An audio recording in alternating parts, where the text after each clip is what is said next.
In this tutorial, I'll show you how to make the Crafty Plus battery replaceable. Let's be clear, this modification will void your warranty. I also don't recommend charging the replaceable batteries using the charging port on the device, as it might be unsafe. Now with all of this out of the way, enjoy the video. You will need a T6 screwdriver, a Fat Daddy 18650 battery tube, sandpaper or other sanding tools, electrical tape, and small wire cutters. Optionally, shrink tubing and a solder iron. Start off by taking out these 4 screws and remove the sticker on the bottom of the device, or do like I did and cut it right down the middle. Carefully part the two halves, take out the electronics and put them in a safe location. Don't forget the rubber button and the vibration motor, which are located here. Start clipping away the top of the battery compartment. Sand down the entire area until nothing sticks out anymore. We need as much space as possible. Wash the parts using water and let them air dry. Now for the electronics.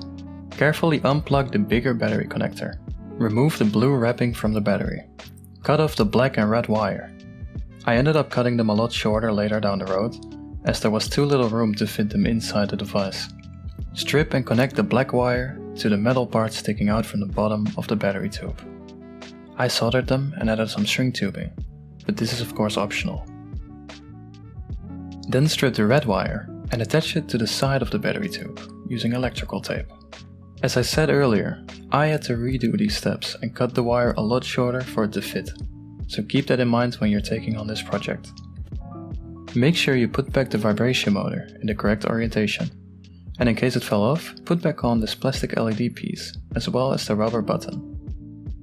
Tape the temperature sensor of the battery against the tube, just to prevent annoyances later down the road.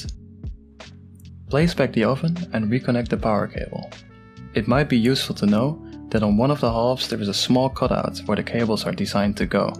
Make good use of this when putting everything back together, because now comes the hardest part, trying to fit everything back into the device.